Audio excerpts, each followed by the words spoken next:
This is the first recording for the Module 9 lectures.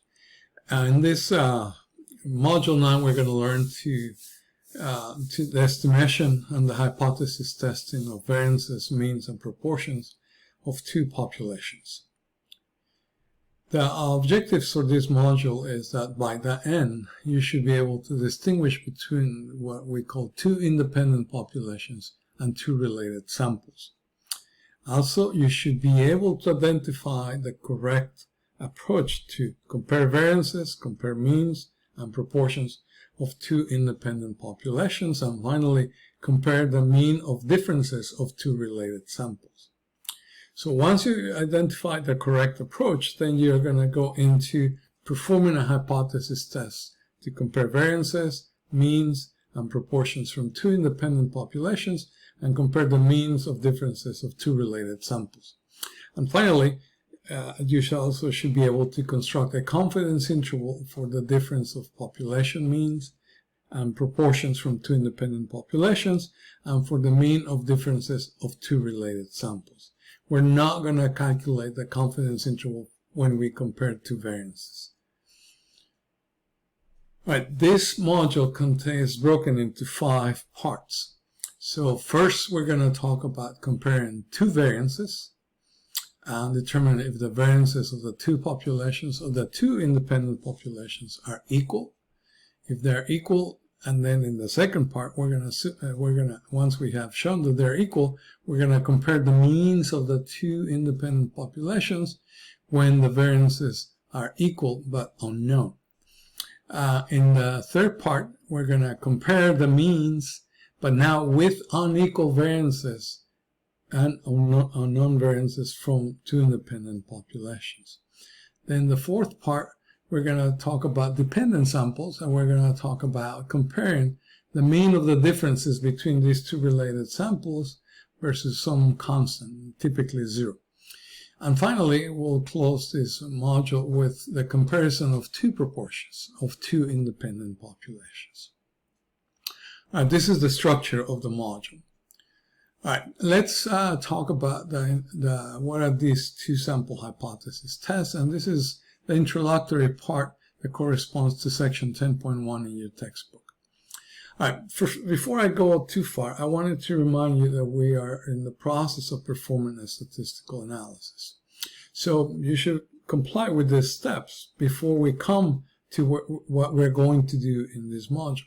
So you need to establish the objective of your study, define the target population, and define the variable that you're going to measure on those individuals in the sample that you took from that target population, and also determine the type of data. Either discrete continuous or numerical discrete or numerical continuous. Then you're going to define a data collection plan. So you're going to plan how you're going to obtain the sample and how you're going to measure the variable of interest. Then you're going to collect the data once you have your plan. And then you're going to do the analysis of your data. This is what we're doing ourselves in these modules, analyzing the data. So you select the statistical method of analysis, and then you perform the statistical analysis, both descriptive and inferential. Here we're focusing on the inferential aspect of the analysis. Once you perform your analysis, you're supposed to interpret your results and draw conclusions from those results. And from those conclusions and the interpretation of your results, then you will make recommendations. And of course, we're not doing the entire analysis procedure. We're focusing entirely on the analysis part and the interpretation. So that's what we're doing in this module, and we'll do this in the subsequent modules, as we've done in previous modules too.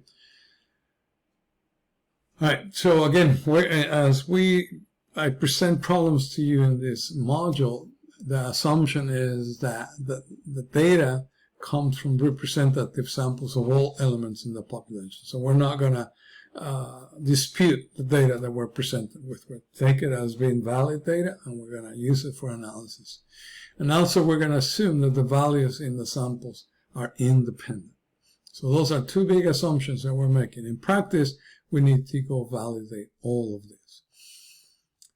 All right, this diagram is showing you how the problem that we started with grows.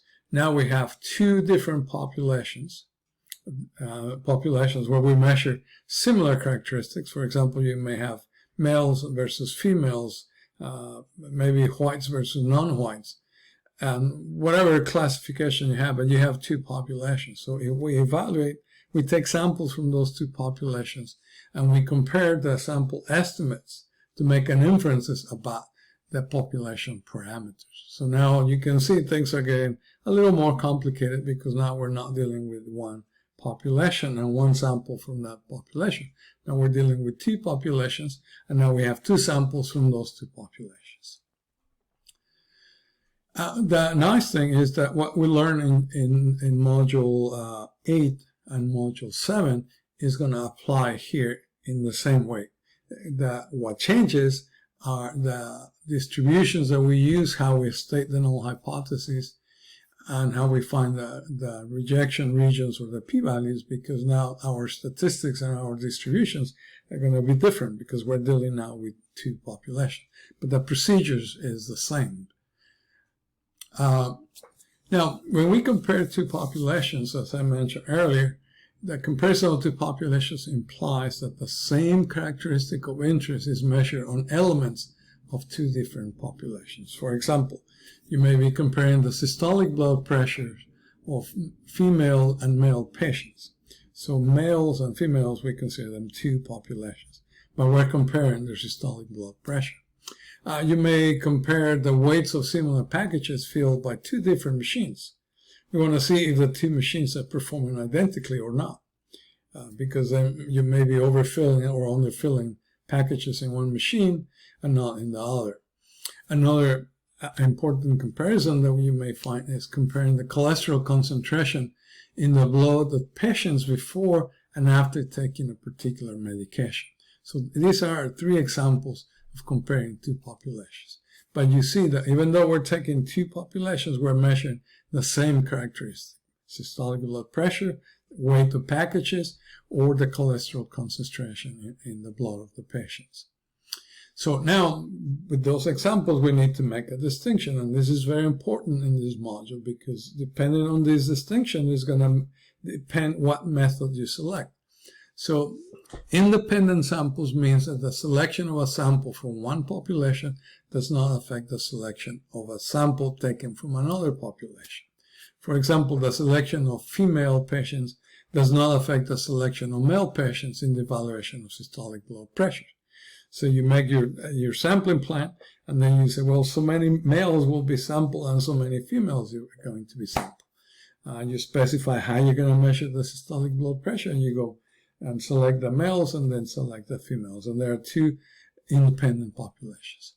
Now, in the case of dependent or related samples is where the elements in the sample are selected from one population and their characteristic of interest measured under two different situations. The example where we select the patients and measure their blood cholesterol before and after taking a cholesterol reducing medication, that's an example of two related samples because it's the same patients. We measure the cholesterol concentration on the patients at the beginning of the study, then after they have been on this medication for some time. But it's the same individual. So that's what we said, these are two related samples. So we need to make that distinction so that we know what method to apply. All right, so let me stop here, and then in the next section we're going to talk more specifically about comparing the variances of two independent populations. And these are comparing two variances.